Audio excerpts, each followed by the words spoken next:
Pastor Jeff. We just started this new series, How to Fix Your Marriage, which at first, somebody who's not married was coming in like, why do I need to listen to this? But obviously you have a great concern, especially with unrealistic expectation and a lack of commitment. Can you just talk about that? You know, you notice I started the sermon by saying those three things. I want to remember three things. The things you hear in this will be for both married and singles. Yeah. Preventative stuff is crucial for the singles, but also those who are married. Sometimes when you do a message like this, they can go back and think about, man, I wish I would have been thinking in these terms before I got married. Yeah. And later in the series, we'll talk about, well, thanks a lot, Jeff, but now I'm in the middle of this marriage. I can't go back and undo this. But what do I do now? And I think the reason this series motivates me, probably more so than any other series I've done in the past on relationships, is because I'm starting to understand the current trends and the differences. Every generation is different how they approach marriage, how they see marriage. And man, I got to tell you, Drew, while I'm extremely thrilled with this generation and their passion for social justice, and I think this generation more than anyone I've seen since I've been, or at least this age group, more than any group that I've seen since I was younger, they're not so overwhelmed with money. You know, that's not the driving force in their life. Give me lots of money. And the driving force in their life isn't necessarily to rise above the herd like my generation was. However, this romantic thing, this marriage thing, I think that there's a danger now because a couple of things. Number one, I don't think that the Gen Zs are looking for a man or a woman necessarily to save them. But at the same time, there's been a return to the real desire to have marriage and have families. Yeah. And the Gen Xers weren't like that. Yeah, right. And the millennials weren't like that for sure. No, not at all. So now we got the Gen Zs, they're moving in that direction. Here's my problem though. So as a pastor, I'm doing a lot of counseling. I don't do as much as I used to, but I still do some. And it's usually in this area. It's amazing to me how many people have the attitude of, we're not sure this will work, we're going to give it a go. Marriage seems to be a cool thing. I'm not sure if this is going to work. Let's go in. But the idea is what's the worst thing that can happen? It doesn't work and we move on. That is not the worst thing that can happen. The worst thing that can happen is you have children. Children are in a split home. And even though we've tried to be very kind and say that's doable, we haven't always been truthful. And that is, there is a definite impact on children when there's a split family. Yeah. Huge impact. I go back to my family. When I was a kid, and maybe I was a soft kid, but the thought of my parents breaking up would have devastated me. It would have, I don't know how I could have gone on. And the social theorists told us in the 70s, kids are resilient. And then they come back in the 90s and tell us, okay, maybe they weren't as resilient as we think. Right. There's this huge impact on kids from broken families. Yep. So who you choose to marry, it should be somebody that you have the best chance. You never have guarantees, but you have the best chance possible for longevity, for the stability of the home. And the stability of the home has a lot to do with stability of culture. One of the reasons we're seeing the instability in culture right now is because of the instability of the family. And because we're not passing down from one generation to the next generation things that really matter and things that are of eternal significance. So that's a concern. Second concern I have is that I'm seeing more and more young couples come together, and even though they're married, they're still living separate lives. This is not going to work. Right. It's like, well, I'm going to marry you, but you're not going to take away my individuality. Yeah. No, the two shall become one, and it's mutual submission to one another's needs. So in other words, we're going to come in and we're going to live together and be married, but I'm still going to live my life in this social circle, and I'm going to live my life in this social circle. And what happens is you have two different people living in different social circles where they should be sacrificing, giving up those circles for one another. You got free time. How about spending it together? Now you can still hang out with your friends, but not all the time. Right. In other words, she or he becomes a priority now.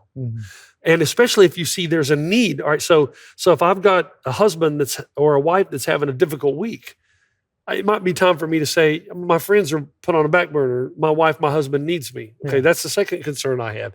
When you come together as one, you are one now, and you're each other's priority. The third thing that bothers me is when the children come along. What I see in this generation is I see men thinking not prepared to be put on the back burner for a bit because you've got a tired mother now. You got a mother who's trying to take care of everything, the chores, take care of the baby, you know, and I am impressed with this generation helping. Fathers are more involved in raising kids that are committed than they've ever been probably. They're changing the diapers, they're cooking the meals. That's great. I like that. But at the same time now, you have to have an understanding that your wife is not there for your 24-hour pleasure. She's there trying to be a good wife and a good mother at the same time. At the same time, the wife has got to say, hold on a minute. Just because he's the baby daddy, okay, doesn't mean that now there's no intimacy between us. Yeah. Because there's a give and take. Your body is not your own. It belongs to your spouse. There's got to be a give and a take and a mutual submission. We're going to talk about this in the weeks to come. Yeah. But those three things are recipes for disaster in marriage. If you enter in and you're not going to become one, you're going to live your own separate lives. Some people even have separate bank accounts. Okay, this is not going to work. Yeah. If you come in thinking that, okay, he or she has got to give in to my needs and desires and wants, but I don't have to give in to theirs, then that's not going to work either. Right. So I'm concerned that there's a lot of baggage coming into marriage that people don't deal with before the marriage. And that's why I always encourage couples, man, you need to go through 6 months of counseling. Yeah. Yeah. You need to get a marriage counselor. Yeah. Premarital counseling, you go through, and good ones, not just ones that give you, oh my goodness, there's bad ones. But go through somebody that's going to really walk you through what to expect when you get married and as Christ followers. And what I don't get, Drew, and you can tell again I'm passionate, but what I don't get is Christian moms who listen to secular advice about raising families. Now, not that all secular advice is bad, but if you're not coming at this from a Christian worldview, then there's a couple of things happening. Let's take raising my kids. If I'm listening to a secular worldview of raising my kids, then the assumption in the secular worldview is that my kids are basically good, right? Right. But if you're coming at from a Christian worldview, my kid is basically not good. That he or she has a tendency to do the wrong thing because of the fall of man. So the way I approach my child in discipline and in showing the right way is going to be different than somebody who has a secular humanistic worldview. And I really encourage, this will come up more in the parenting series that we do. Right. And there's, I realize there are different ways, and I realize these are tough issues, but I'm just trying to get us to go into the marriage totally committed. Yeah. Not let's try it and see if it works. No, we're going to make this work. Yeah. We're going to do whatever we can short of death to make this marriage work, to work on it and get it going. We're going to talk, we're going to communicate. Yeah. And then also to go in with a sense of expectations. Don't be unrealistic. Right. I can tell you, I had all the things possible given to me going into marriage, and still around the 7th year of my marriage, I felt like I was in culture shock. Yeah. Because it doesn't turn out the way you think it's going to turn out. Right. But look where we are now. Now here I am. I've been married almost 38 years. Wow. My marriage, if you make it through those difficult seasons, if you make it through the first 20 years and you learn what you're supposed to learn, because the ultimate purpose of marriage is to conform you to the image of Jesus. Yeah. And then after that, man, it is good. Right. It's good. Yeah, that's a lot. It is a lot. You casted a lot out, and obviously I can't speak to the actual married stuff, but something that is one of my concerns, especially as somebody who's single or who's just not yet married, is the lack of commitment is huge amongst, I'm like the tail end of millennials, but there is that problem of, there always seems to be in relationships, whether it be secular or even Christian relationships, that there's always a scapegoat in whatever they're trying to commit to. So there's no full commitment. There's always something that like, okay, if we hit this marker, then I have an excuse. Yes, exactly. And we've been seeing that happening, and then also people avoiding the reality of what it truly means to be fulfilled by Christ, and allowing that to be your identity, rather than it be your spouse or your partner. Because we've been seeing very evident socially when people, it's almost like people are too stubborn to admit that there's something wrong in their marriage, that they'll do anything outside of marriage to make their marriage work. And so we're seeing this huge trend actually with like polygamous like marriages or open marriages and it's huge. And there's a couple famous people that have been like, it's working for us. But then all of a sudden 2 years come out and it's like, they're actually getting divorced because one partner did not like the open marriage. Yeah, right. And so how do we speak to an open marriage is not marriage at all. What does that mean? Right, I mean, marriage means the two shall become one, right? Correct. For this reason, a mother or a son or a daughter or a man or a woman shall leave and cleave to his wife, or her to her husband.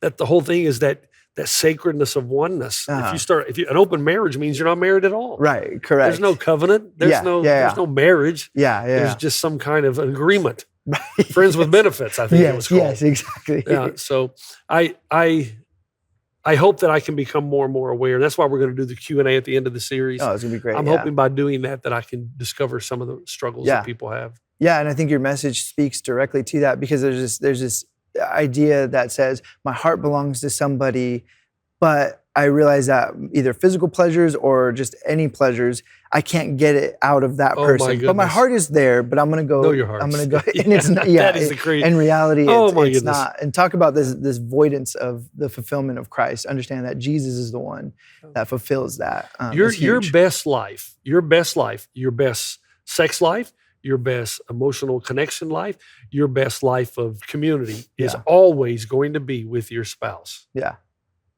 If you work on that, that's where the ultimate fulfillment of all those will be. Now, you may go over here for a side note and have you might have a moment of pleasure, but that's not going to do it. Correct. Your best life is going to be right here. Yeah. Yeah. Exactly. And so I hope that somewhere along the line that we can communicate that. And that people actually start to believe it. Oh, yeah, Let me ask you something before we stop this session. But put you on the hot seat. Okay. Is this the attitude, too, of Christians? Do Christians believe, that some of the young Christians believe that it's okay to have open marriages? Or I would say that it's not huge within, not common. But what is common is that physically I am glued to my spouse. But when those needs come in, then I will lust at like pornography, or I will and they would see that as something that's acceptable. Correct, exactly, because it's nothing physically happening with two people. Yeah. It's just the person in the screen.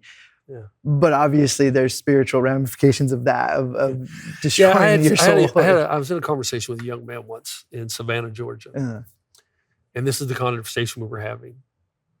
And I said, "Let me ask you something. Do you have a daughter?" Yeah. Would you want her to be on screen pornography? No. Do you not realize that the woman that you're lusting after has a father? Mm. And the reason she's able to do what she's doing is because guys like you pay, and that keeps her on. You know that, right? So forget about all this other side. You're perpetuating an immoral practice. Yeah. That must have hit him real deep. Oh, I don't know. It did for a moment, but who knows? Right, exactly. I think that was useful information. So yeah, definitely. That's the other thing too, is like now it's so much. I mean, on the digital side now, we're so influenced by, again, the scapegoat, my way out, or my way of finding fulfillment. It may not be my physical spouse, but it can be through whatever media is giving me, or whatever the world is giving me. But as long as it's not physical, it's more of a behaviorist approach. If I'm not physically behaving in disobeying with my spouse, it's okay. So they don't see that as adultery. Correct. No. Correct. So exactly. They would look at something like Matthew 5, where Jesus says, if you commit it in your heart, they would just bypass that or dispel it as like, well, that was for that time. Okay. Yeah. Which, that's like a whole nother sermon series that you could definitely dive into. Just quickly, what about the reality that we know that someone who engages in pornography has unrealistic expectations and makes themselves actually unlovable to their spouse, or the physical side of the marriage then becomes less and less because they've been tainted by something that is not realistic? What would they say to that? Would they say they probably would avoid that, or probably say that that's not the reality, even though Scripture tells that, and science now is backing up. A lot of neuroscientists are literally saying pornography damages your brain, damages your relationships. So what you're telling me basically is this: you're either a committed Christian or you're not. Yeah. And if you're not committed to Jesus, you're going to find all kinds of rationalizations for anything you want to do. Basically. Exactly. Yeah. So that goes back to the commitment thing. Yes, right. So I really want to encourage, I guess a way to end this in this first series is I really want to encourage you young women and you young men that if you're deciding you're going to marry someone, make sure their commitment to Christ is great. Yes. The greater their commitment to Christ, the greater their commitment to you. Yeah, exactly. That's good. That's a good way to end it. Yeah, Love that's that. true. Yeah.